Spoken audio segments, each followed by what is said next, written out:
Good morning. Welcome back.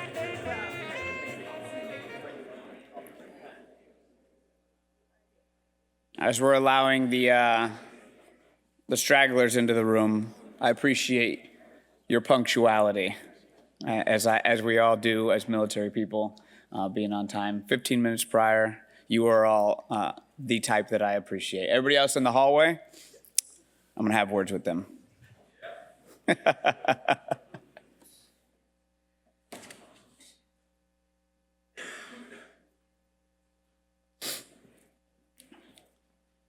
before you take any pictures of me, which I know you're planning on, I'm going to have this backdrop placed behind me so that way, I look a lot better than I do right now, because I think it's probably just a daunting black backdrop behind me. Magic. Give me a round of applause, everyone.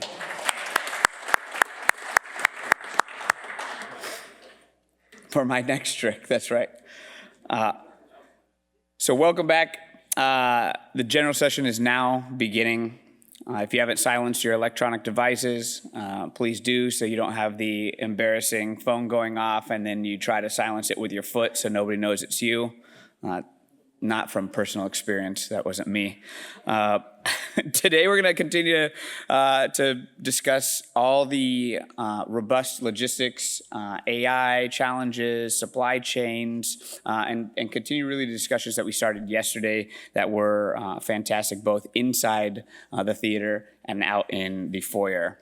We want to continue to grow and learn from each other. Don't stop the networking. It was really great yesterday. I watched a lot of conversations that happen organically, and a lot of new faces were meeting each other, so continue to do that. And without further ado, the president of the Association for Marine Corps Logisticians, Kirk Spangenberg.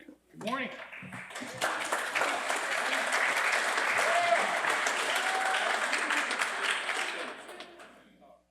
Okay, we'll use that. How are we doing? Good?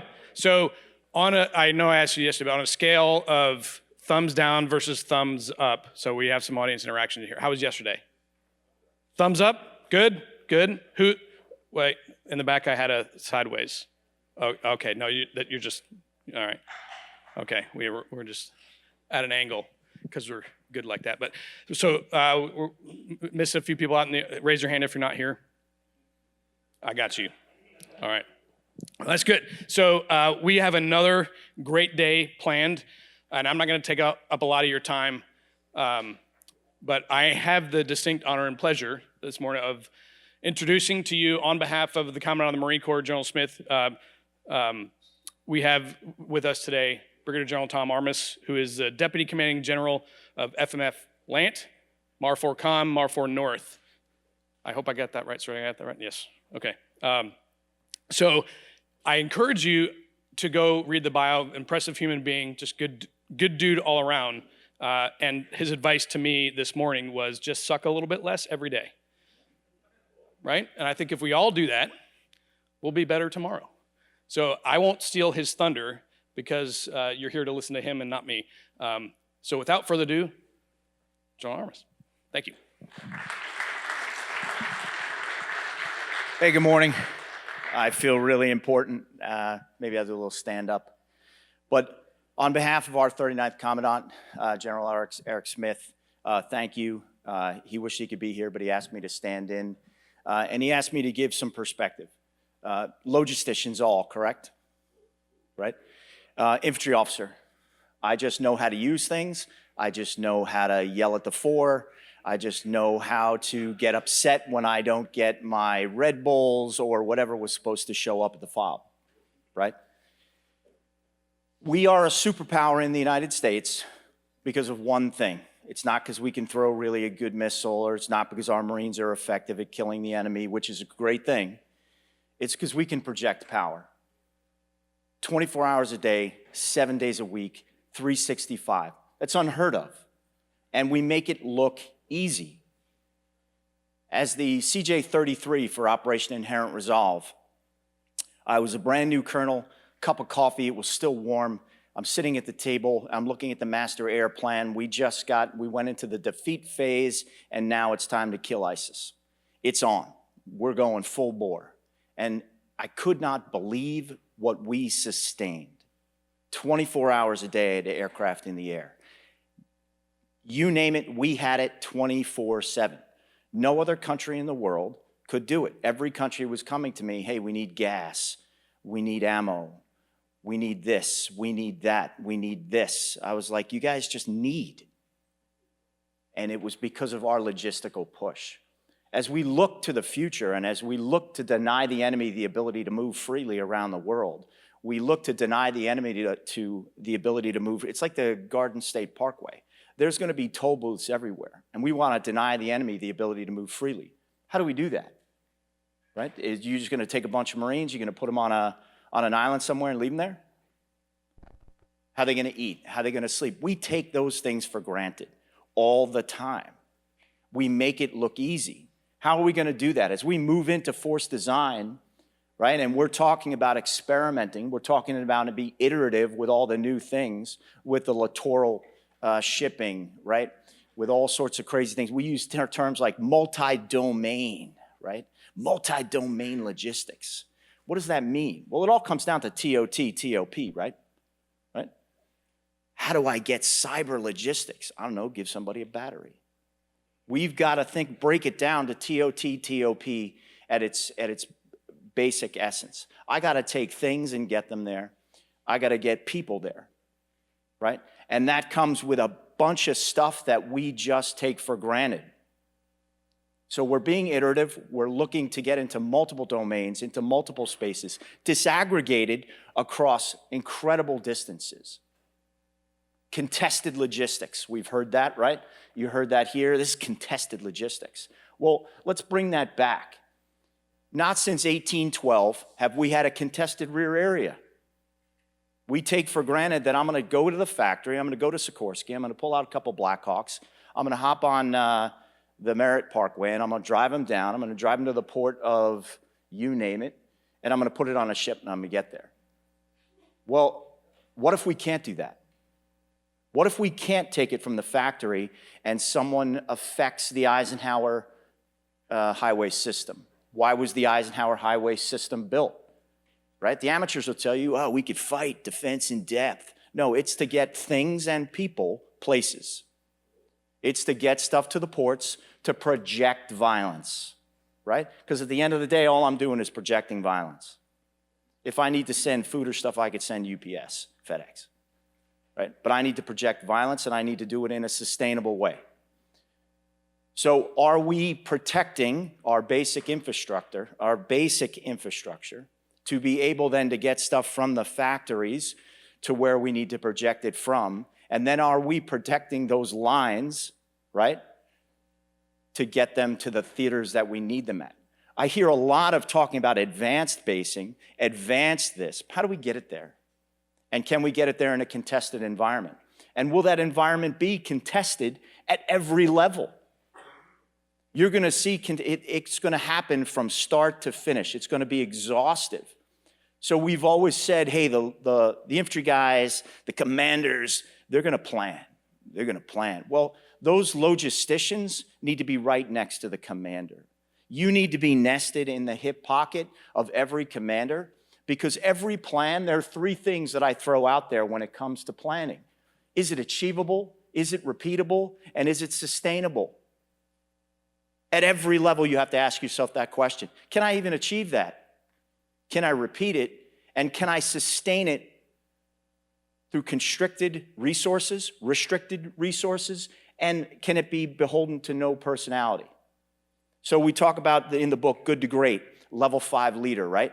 That level 5 leader that sustains over time. You're not beholden to the personality. It's the process you set in place.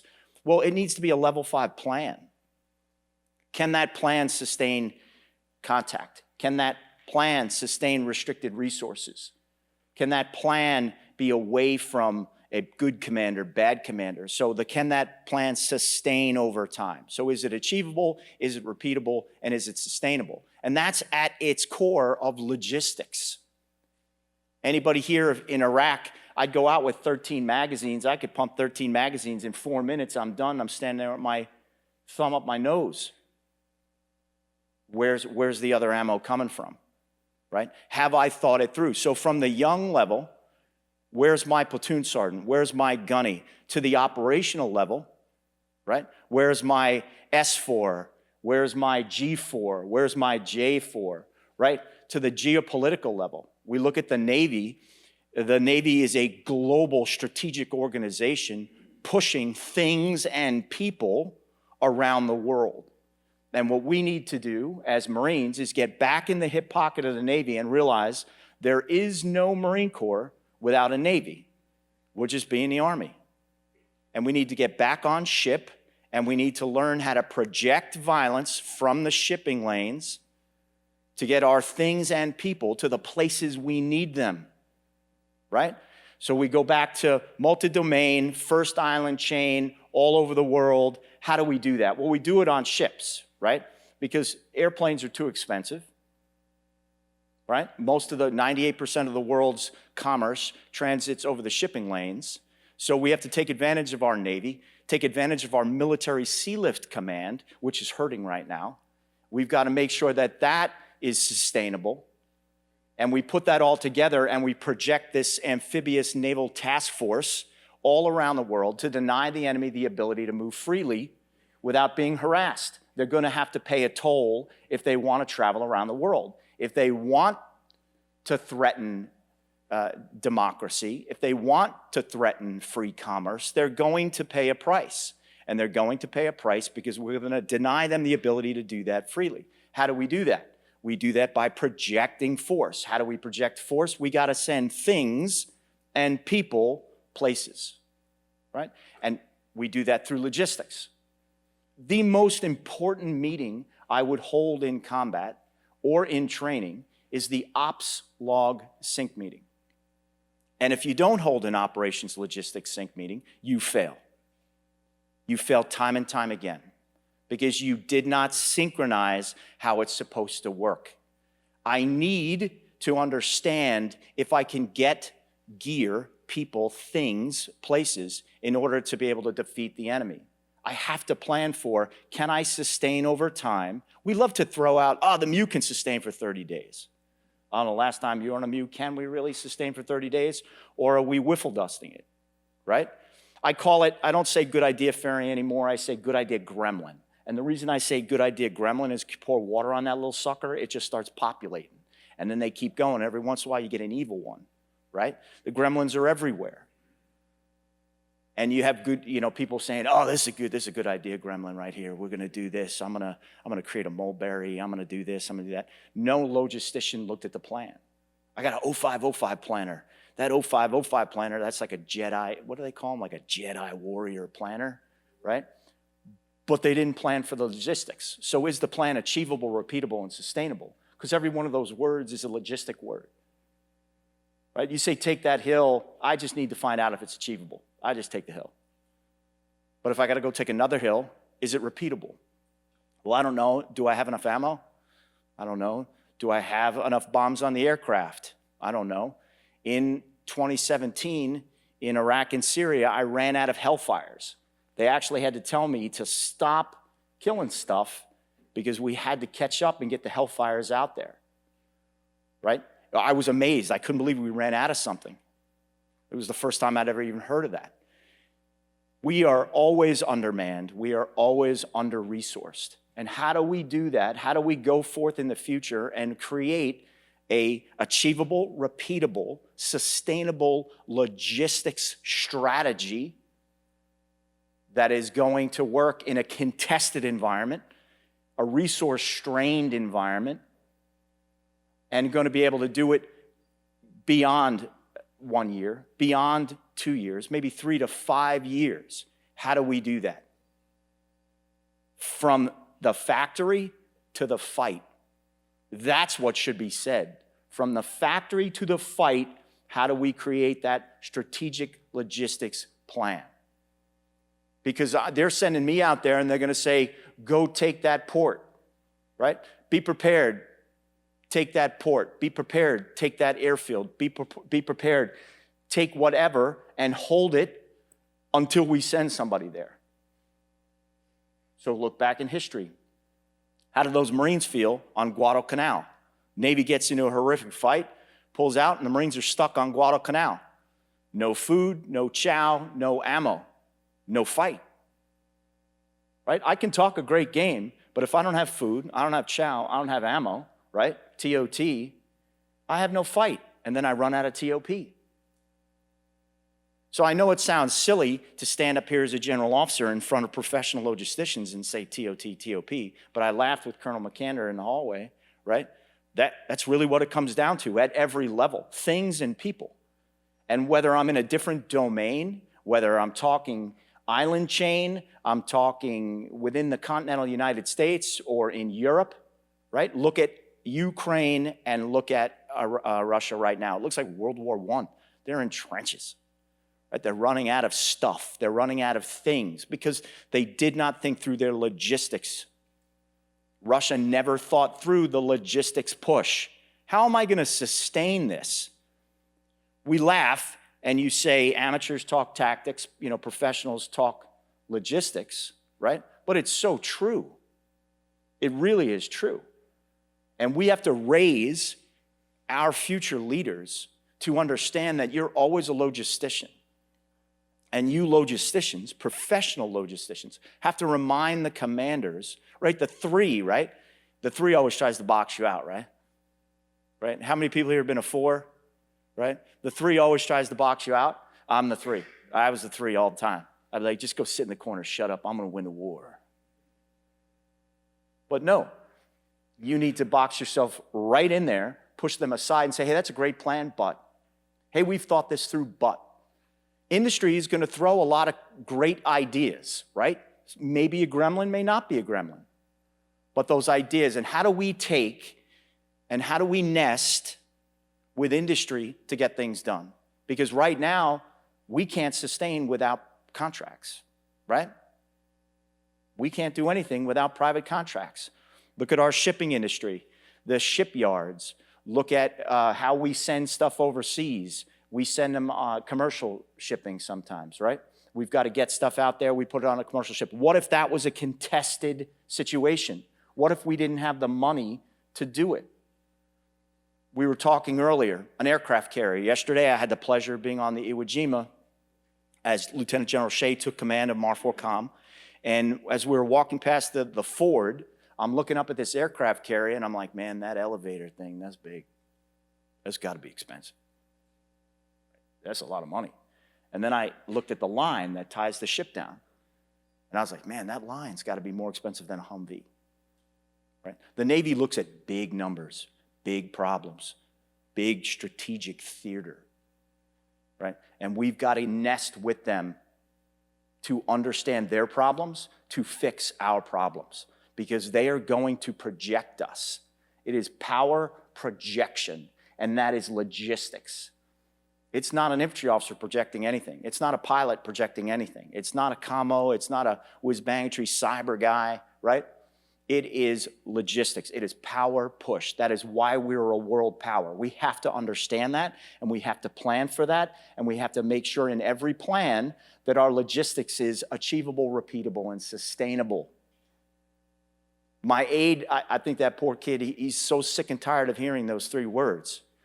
But at the end of the day, it's true. I developed it when I coached high school football, right? I can win once. Can I repeat it? And can I create a culture of winning sustained over time? It's the same thing here. How do we do that? How do we take all these future looks, future domains, power projection, right? Denying the enemy ability to move, losing future technology, right? And sometimes going back to the future is the best way, maybe buying an LST or something like that. But we've got to look to how do we nest, how do we plan? You are the planners. You're going to be the ones talking to me, helping General Shea, right? Helping our Commandant make sure that we are doing the right things. We are nesting appropriately to project that power and meet the needs of the Marine Corps wherever the Marine Corps needs to go. Remember, we talk about those contested lines. We talk about over the ocean. When was the last time we had some ocean contesting us over the ocean? Maybe during World War II, when we were running the Greyhounds over to Europe, right? But even from that point, were we contested in our own ports? No. Maybe they sunk one ship. We weren't contested at the factory, were we? But now we're going to be. You have to plan for it. Expect the worst. So as we're doing grand logistics strategy, we probably should go back to the library and read the history of World War II. The 15th Army under General Patton for a short period of time wrote the history of the war. And some of the best reading you'll ever read is the history of the U.S. logistics during World War II. Some amazing things, right? Because you're never innovative. You are never innovative unless there's a fear of going out of business. And in the beginning of World War II, there was a fear of going out of business. And they got innovative with private industry. So you got to take a look. Are we prepared for factory to the fight contested? I don't think we are. And I think we have to start planning for that. And between private industry, and it will only happen between private industry and the military and the Marine Corps in close proximity of each other in planning together. Our installations, our facilities, right? We talk about TOP. Oh, I'm just going to drive through the H3 tunnel and I'm going to get on a ship at Pearl Harbor and I'm going to sail the war. I don't know. What if the tunnel's not there? What if the bridge to the tunnel, it's the most vulnerable route you've ever seen? We just had a ship knock down this bridge, looked like a toy bridge go down, right? And that was just an accident. Interstate 95, one of the most highly trafficked Eisenhower systems on the East Coast, goes to Pratt & Whitney aircraft, Sikorsky aircraft, electric boat. And there are more bridges that go over those rivers. I could easily shut down the I-95 corridor. We just had a diesel truck melt a bridge, a brand new bridge in Connecticut, brand new bridge. It got stuck underneath it, caught on fire, and melted the bridge. I-95 shut down for 4 or 5 days. What if that was done on purpose? Were they contesting our rear area? Would I be able to go from the factory to the fight?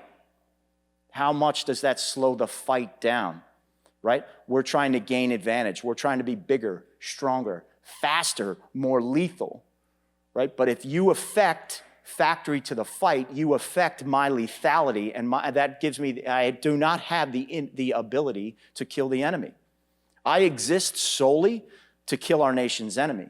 And how do I do that? I do that with this massive logistics chain behind me, pushing me, things and people, in order to accomplish the mission. If I'm not thinking in my planning, factory to the fight, I can't achieve that. If I'm not thinking contested logistics at every level, I can't do that. If I'm not built logistical strategy, logistical plans at every level, nested underneath each other, that are achievable, repeatable, and sustainable, I can't do that. Money might be there, money might not be there. Personalities change, administrations change. The fight will not change. There's always someone that's trying to take away democracy, try to take away something that we have or that one of our allies have. How do we work with our allies to ensure that they're up to our standard on how we're going to project power? Are we using our allies in concert with their abilities, their capabilities to help fill gaps, right? Are we contracting the right contracts with companies that are sustainable over time? Some companies will bite off more than they can chew. The government falls prey to it, and then we don't have it when we need it. They overpromise and underdeliver. Are our acquisition folks really deep diving into those contracts? Is Defense Contract Management Agency doing what they need to do with the contracting officers? You didn't think I knew what DCMA was, did you? I looked it up last night.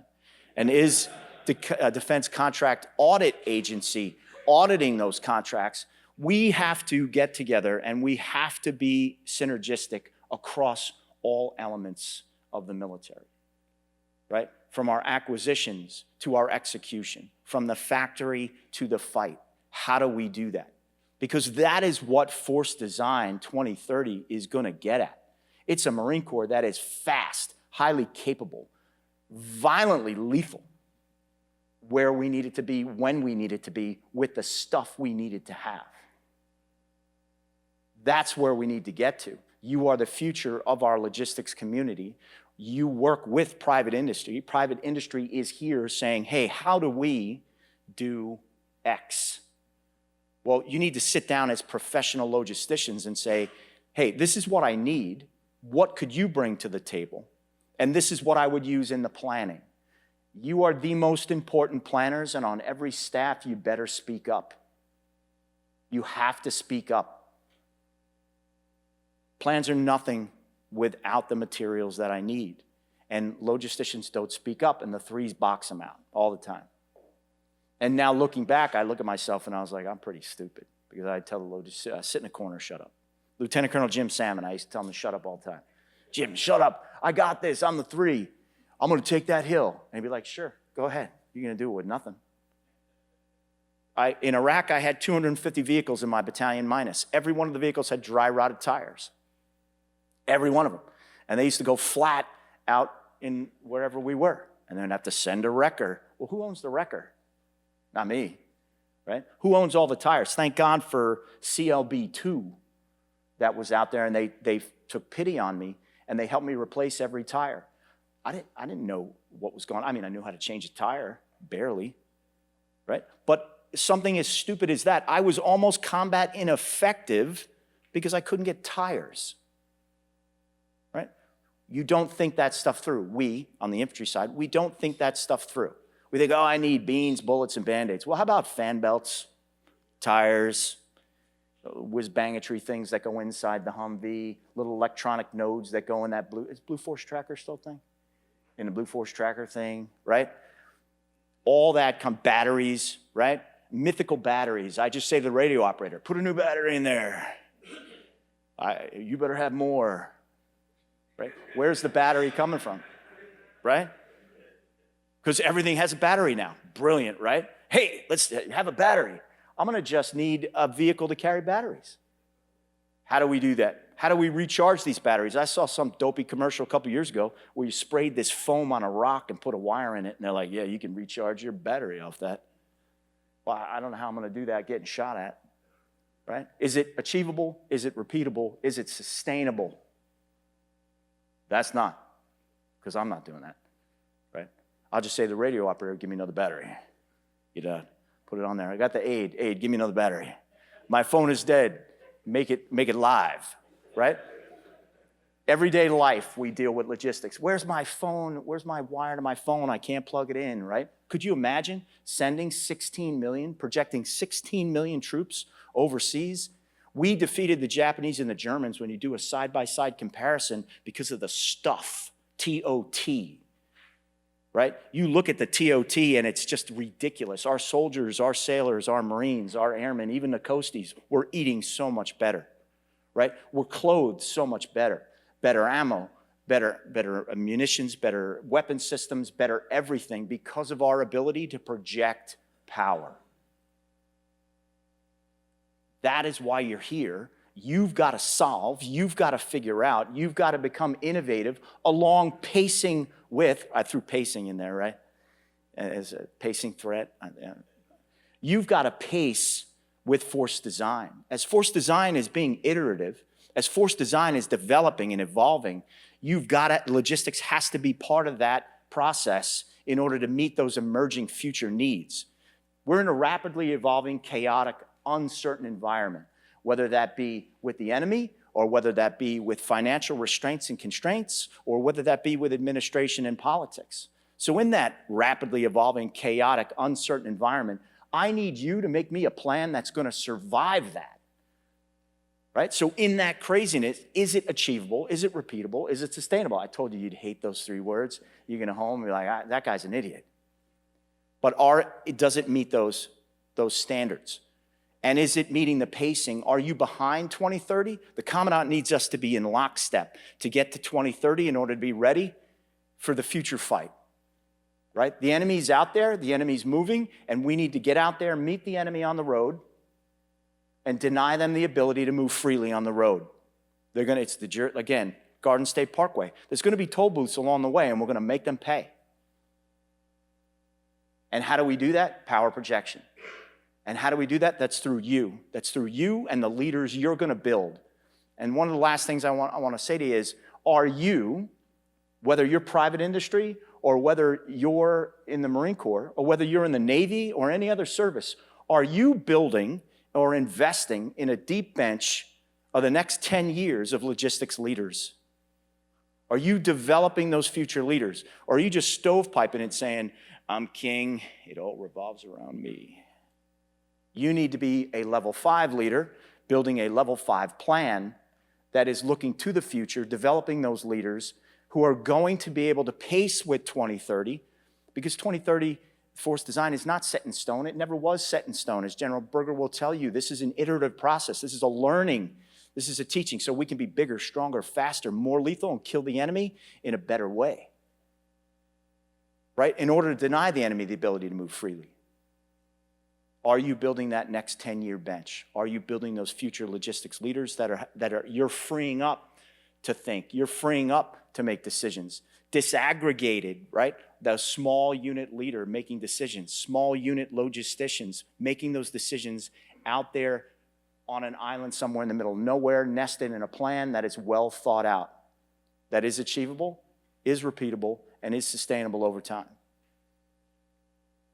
So I think I've run my mouth here a little too much, I guess. But I don't know if you have any questions. I'm really happy to be here, and one of the things the Commandant wanted was just a ground officer perspective, right, on why logistics is important, what it means to me, the guy who's using your TOT and TOP, right, and also as a planner, how important your voice is in the plans that we develop as staffs. So that's all I have, unless there is a question. Yes, sir. Yes, sir. Dave Moon, 3rd MLG, and I just had I've heard you said basically trying to make a logistics culture within the Marine Corps, making logistics sexy, which is great. But as we were watching our exercises and training, and we know that we kind of fairy dust the logistics portion of that. And from an infantry officer's perspective, are we kind of sacrificing commanders' tactical patience through that exercise? Are we kind of worried about our commanders now going to have to face real-world situations where they didn't exercise tactical patience because we fairy dust that logistics portion? Yeah, I think it is true. I think sometimes we just get through the exercise. I was talking with one of the officers on our staff, Major Mayo, happens to be sitting right over there, and I said, oftentimes when we go into an exercise, me as the ground or the air, everything's mythical. I'm surrounding the enemy, I'm taking the hill. Logistics is every day, it's real. You live it every day. You just do the job, whether it's in combat or in training, you're actually doing your job. And so mine is a lot in theory. And yes, times we are sacrificing, I think, but we have to bring it up. We shouldn't knowingly and willfully say it was a great success. Hey, the exercise worked, but here is where we are going to run into troubles. Because one of the elements of a lot of criminal cases in Title 18 in the United States Code is knowingly and willfully, right? And as logisticians, you got to bring it up. You got to bring it up and say, yeah, that would not work in a contested logistics. I could not get you that. And you just have to say it so that we knowingly and willfully leave an exercise with some thoughts for the future. And maybe we need to plan an exercise where it starts out with a contested rear. Or maybe as you're on staff saying, hey, that's great, but what if we had contested factory to the fight?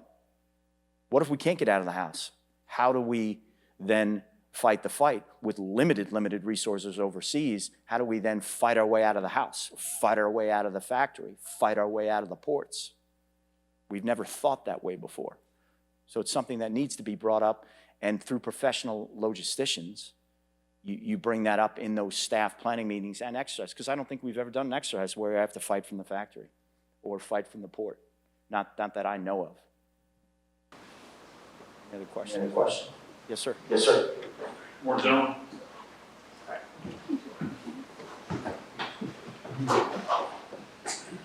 Come on, Lewis. Come on, Lewis. He was a 4 at 1-3 when I was a lieutenant. See? Check. Good morning, General. Matt Sarnoan, COB8. The last couple of days, we really haven't talked about survivability. We look at contested. It's contested as in we don't have enough C-17s, on the strategic level, or contested as in I've got, 2,000 human out of the loop seek and destroy drone swarms coming at my position on my convoy or defensive position. I had a conversation with a friend last night. He's a Master Sergeant Motor T guy over in Camp Pendleton. And he's like, hey man, look, we've got issues with how are we going to survive in the future? My commander's telling me to do things, but I don't have any TTPs or SOPs to go off of. And I said, well, really the only thing you can do is kind of look at what's going on currently, stay ahead of current threat capabilities, what's going on in Ukraine, all these things. So when it comes to survivability and in a contested environment on the tactical level, then at my level on the battalion, where do you see us going in the future? Currently, the FPVs are defeating the jammers over in Ukraine. So if they're defeating the jammers already, what are we looking at for survivability? Are we going to have all these drones come at us? Are we going to have soft elements come at, contest our logistics on the tactical level? And I'm not talking about, higher, obviously, just at my level. What can I tell my motor T guys? What can I tell my engineers? How are they going to survive? Do we need to camouflage a lot? Like, where are we looking at there? So, like, I sit around and whether it was with Colonel Moroto over here or others, and I think about these situations all the time. It's kind of like my hobby, but I expect the worst, right? I always tell the Marines, expect the worst, and then as we teach our young leaders, it's going to be a very much an iterative, improvised situation, right? There is technology on the battlefield that we assume the enemy will use and swarm, right? We give a lot more credit to the enemy than they probably deserve, and that's what we should do in the planning, right? One of the planning assumption is they're really good and they're really gonna do these things. So when it comes to drones or when it comes to our tactical positions, how do we not have a large electronic signature? How do we lower that electronic signature, right? Because half these little knuckleheads sneak a cell phone in their pack, and when we do tests and we see them, they light up like a Christmas tree because we can find them. The enemy's going to find them using electronic signature. The enemy's going to find them because at the tactical level, we're not exercising good TTPs, right? We're sticking to roads. We're sticking out like a sore thumb. So start with the basics, right? Go back to brilliant in the basics, which is a statement that I didn't like that I love now. Back to the basics on how we do tactics, and then it's going to be iterative. We're going to have to learn along the way because technology is moving so fast that you can never keep up with it, right? So you're just going to have to try to keep pace and then improvise and adjust along the way. And that's why, so we talked about, you said something earlier about Marine culture or Marine logistics culture. It's a Marine Corps culture. We all go to the basic school, right? So the basic school sets the tone. I don't care what weapon system we have. We're Marines, and people want Marines because we're a Marine culture. We're an aggressive culture. Our Lance criminals out there are phenomenal, and they loop, and we've just got to be free to let them loop. They will come up with ideas, and we have to embrace that and encourage that, right? We can't stifle it. We can't let it become a good idea gremlin, but we have to encourage that young leader, that young corporal, to get out there and say, hey, you know what, sir, we can do this. So General Christmas told a story once in Vietnam.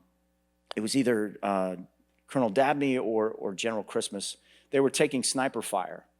And the sniper, they'd find the sniper, shoot a recoilless rifle, kill the sniper.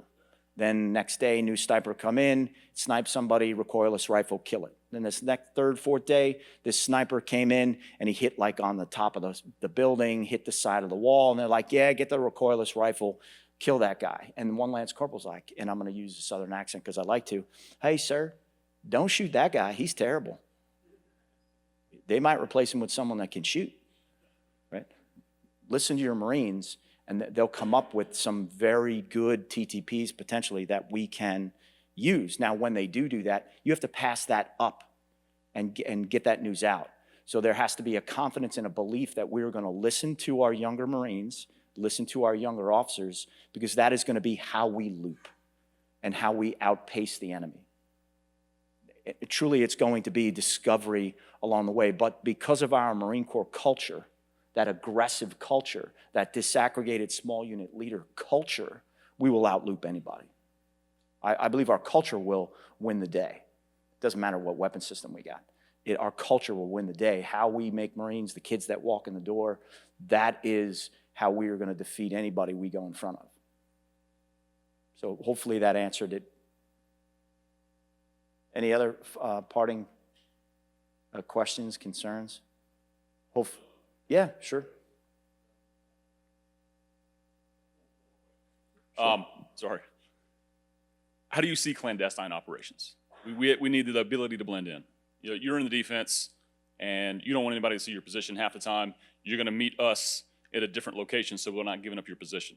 Well, I kind of see the same thing with clandestine operations, non-standard uniforms, non-tactical vehicles, the ability to blend in, whether that's on the ground, in the air, or on the sea.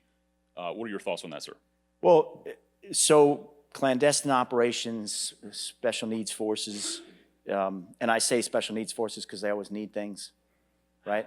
They were killing me in Inherent Resolve because they were always like, I need this, I need your ISR, I need this. I was like, didn't you guys run around with UDT shorts and a knife in your mouth and do stuff? But, so that's great in a competition phase and in a shaping phase, but what we're really talking about here is power projection, movement to contact, taking and breaking, right? Special Forces has a specific need, specific requirement, eyes, right? How do we resupply them? In a sense, as they're forward, right? They're your eyes and ears of the commanders out there bringing in air, bringing in those assets to shape or change the battlefield or maneuver or shape it some way so I can maneuver my forces to best gain the advantage on the enemy. But really what we're talking about is taking and breaking.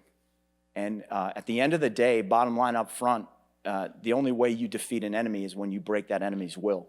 And we're going to have to break. It's not going to be snooping around in the ground in a ghillie suit. It's going to be lining up, getting on line, and defeating them.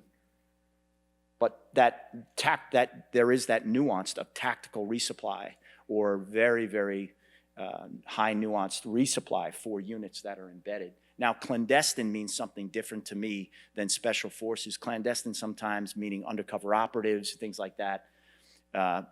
There's a need, but really what I'm more focused on is that massive, not a nuanced logistics push, but a massive whole of government planning logistics in every aspect. So hopefully I didn't screw that one up too bad. I'm going to get a call from the Commandant. General Bauer is going to, sorry, sir, he's going to tell on me. Any final questions? I do appreciate the time. Thank you very much. On behalf of the Commandant, thank you for having us. He truly wanted me to express the importance of logistics, the importance of we place on logistics in the Marine Corps and from the ground side, and that without you pacing 2030 doesn't work. And the future of the Marine Corps doesn't work. And so build that deep bench, build those young logistics leaders, encourage the Marine Corps culture into logistics, that aggressive culture, aggressive in planning, aggressive in execution, and we're going to do very well in the future. So thank you.